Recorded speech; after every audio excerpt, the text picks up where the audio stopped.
The first trailer for Thor Love and Thunder released about 2 weeks ago, almost 2 weeks ago. And as you know, Marvel movies recently, there has been plenty leaks from pictures, plot details, test screenings and all that. And this is no different. We have a plot leak from 4chan who has brought accurate MCU leaks over the years, from the recent Spider-Man No Way Home, Tobey Maguire and Andrew Garfield, and some plot details, to Doctor Strange in the Multiverse of Madness, which I also have a test screening and leaked plot details, which is on my channel and pretty much almost accurate if you have watched the movie and if you've seen the trailers and all that. So I'll be going through the plot details and matching up some of the theories with the trailer and the set photos and the plot leaks. So without any further delays, let's just get to it. So chronologically, Thor Love and Thunder comes a while after Endgame, as suspected. Thor is back in shape, but he's still somewhat depressed despite having fun with the Guardians. We saw some of that in the trailer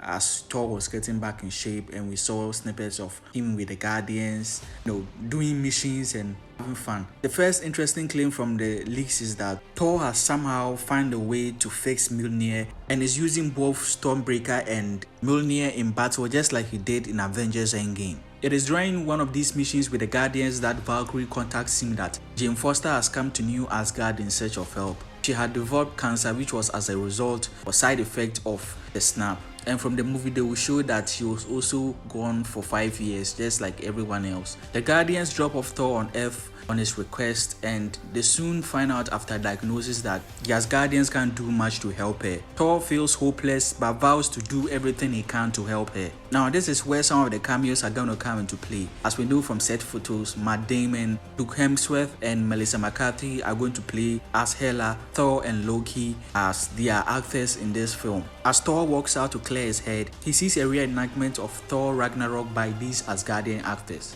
This one is much longer and funnier than the play we got in Thor Ragnarok.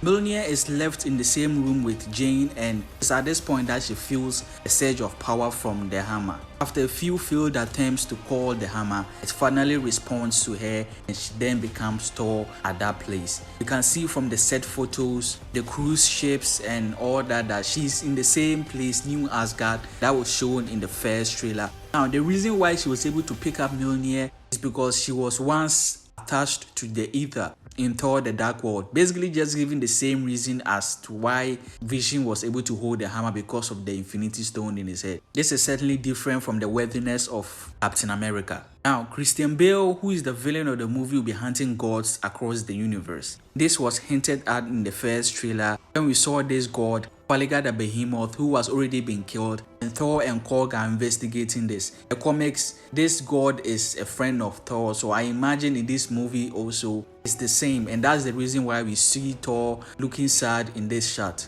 Now, the reason why God, the God Butcher, is going on this hunting of the gods is because he and his pregnant wife were snapped by Thanos, and when they returned, his pregnant wife died, and that's the reason why he questioned the gods and why they didn't stop Thanos, and it's what drives him to go and hunt them. From other sources, they say that the battle against God, the God Butcher, is going to be brutal, and they are going to be different Thors from different timeline or different versions of him to come and fight him. But we don't know how accurate that one is. It's not a stretch, given that we have the Multiverse of Madness and that Marvel Studios delayed Thor Love and Thunder's trailer for a very long time until just 14 days ago. So in the final battle, Thor, Mighty Thor, Valkyrie, Lady Sif, they will all meet to fight Gore, and Beta Bill Ray will also make an appearance to fight alongside them. And it's unclear who is going to play him at this moment. Lady Sif is going to die in battle, which is no surprise to me. It's how they have treated the character in the MCU since Thor the Dark World. And as for Mighty Thor, Jane Foster and Thor himself, they are going to survive the battle, and which is also not a surprise. We've just introduced Mighty Thor, so you're not gonna kill her off. Plus, the MCU, Kevin Feige, do want to keep Thor around